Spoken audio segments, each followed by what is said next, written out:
for mining. There are incentives, tax incentives for those operating in areas in Mindanao where there are high risk, and there are also incentives for those operating in eco zones. So if those are taken away by the government, or is that by legislation or by just administrative? According to the MICC, they will be proposing it through legislation. Well, perhaps just as a general comment, we think that with this project being as significant as it is, and in an area that really requires some direct investment and injection into helping to develop an economic region, we would continue to work with and cooperate with the government in reviewing the project economics and how an investment of this magnitude really will be worthy of an investment into the Philippines, but that we would hope that there would be some provisions for us to continue whatever dialogues, and we do listen to some of the commentary that there's discussions ongoing, but we'll just continue to work with the government. Some of the things we do bring to the project, which is very beneficial for the Philippines, is some new technology. Principally, and just to capture on that, one of them is a dry stack tailings technology, which is very different. It's not a wet tails, it's a dry stack tail, which allows you to take a high density tailing, compact it, put it into a safe fill location. This by itself may really open up opportunities within the Philippines. The government will be very interested in this technology, as well as some large scale copper leach, which is another way to recover some copper resource that otherwise could never be recovered. And these are benefits to the country to be able to produce these minerals. This technology has been used in what country? Many other countries. It's very common in the United States, Canada, South America, Australia, even Indonesia nearby, but it has not been deployed in the Philippines. The dry stack tailings is the environmentally preferred alternative in the U.S. It's a more expensive method of tailings disposal, but it eliminates the long-term risk of having a tailings dam and having to maintain that tailings facility for forever. Plus, it's a smaller footprint, so there's less environmental impacts. There's just a lot of benefits to this new technology that we're planning to bring. Do you expect any challenges from environmental advocates? Well, we don't have a crystal ball, right? We don't know what the future is going to bring. To date, we have not had a lot of opposition. We're working closely with the local government units. We did have a third-party review done on our EIS. We're trying to work closely with stakeholders and other interested parties in the project, and we'll continue to have an open-door policy. We'll work with anyone that has concerns and try to make this project a world-class project for the Philippines and for those that have a stake in it. But you know that there are several local groups that are advocating against mining here, and you know that and so you would be familiar with the concerns they raise against mining, especially the impact of mining on the environment after the minerals are taken out of the ground. Yes, we're very familiar with the issues. In the instance of King is being developed in an area that's previously been logged. There's a lot of small-scale mining activity currently in the area. So in many respects, we think that when we come in with our operation with new technology and with a high regard for environmental standards and protection of the environment, that there are several conditions that currently exist on the site that we can improve. And that will be our commitment is to develop this project in a manner that improves the current situation and leaves Compostela Valley and the municipality of Pantukan with a post-mining land use that's acceptable to the community. We might just add that both Mr. Gillespie and myself come from large North American companies that have demonstrated positive track records for environmental and safety compliance and standards, such as Barrick, Newmont, Coeur d'Alene Mines, the companies that we work for.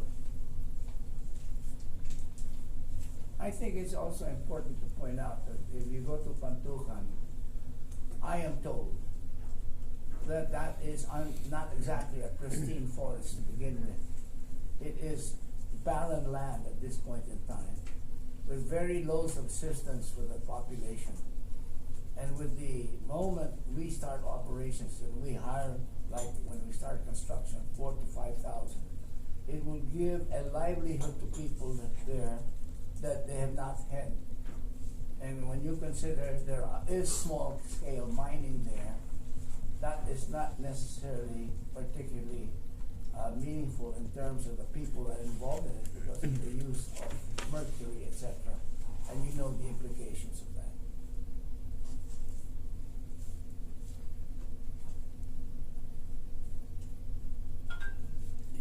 In previous statements, King was claimed to be the second biggest mining project in the Philippines. So why did Benguet sell its right to the project? If it's so Well, we're obviously not representatives of Benguet, and it wouldn't be fair to us or them to speak for them. We are pleased, however, that St. Augustine has been able to negotiate a deal with Benguet so that we clearly have the ownership with Natacor of the project. I'm very impressed with the questions. This group's very in tune with mining, and we're really glad to have such a good group of reporters.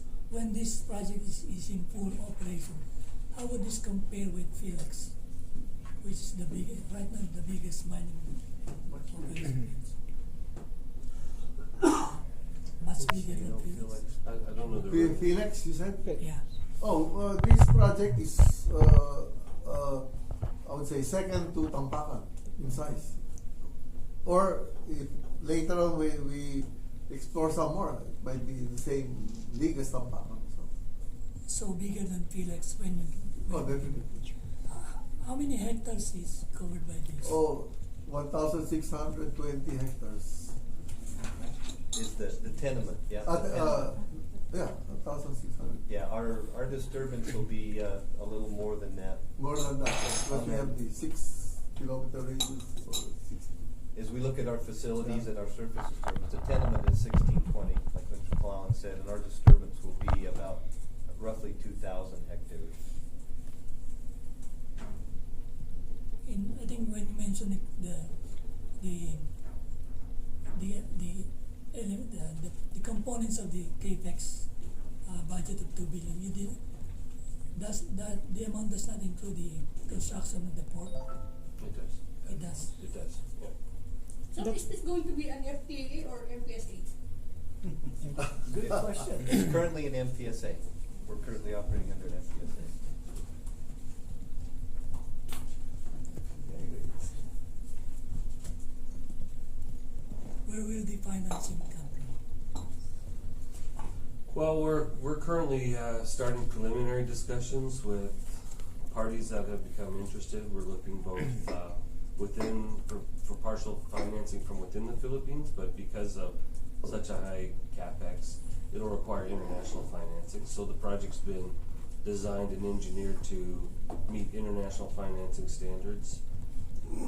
Most likely, it'll be a combination of some equity stakes, potentially some equity involvement in the project, as well as long-term loans, potential for securing some of the concentrate agreements or concentrate production in the longer term, and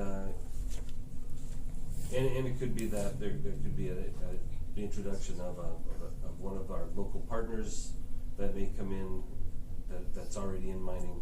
We're open to all the options. What I can say is that we have made no financing commitments at this point. However, we are currently in conversations in that regard. I think Mr. Kalala mentioned before that something like an initial IPO. Yes, that's our direction.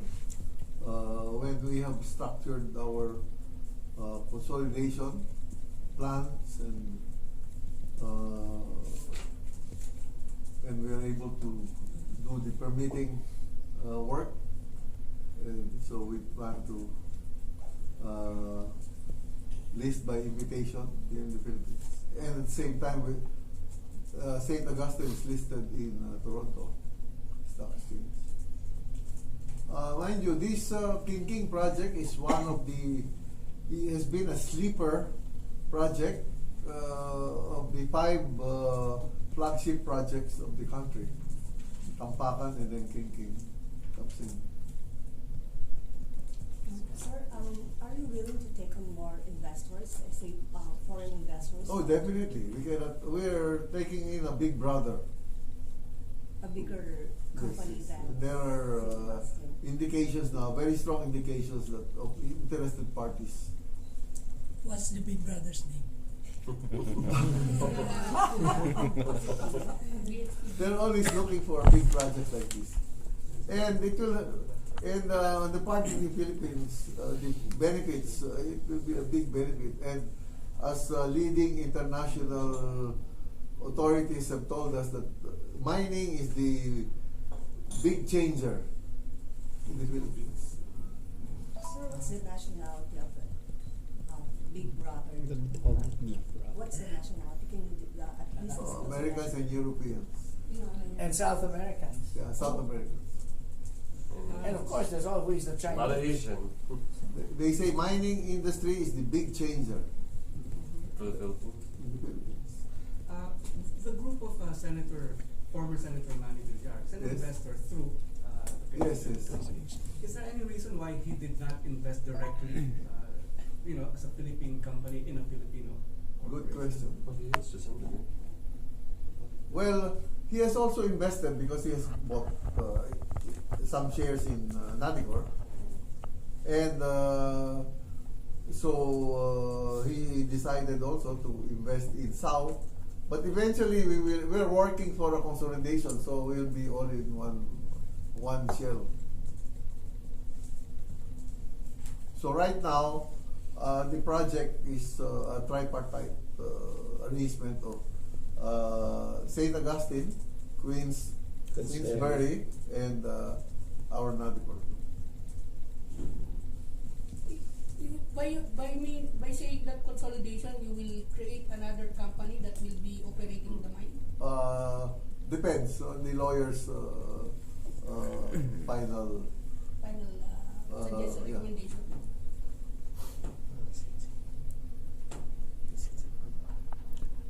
Sir, what's the update on the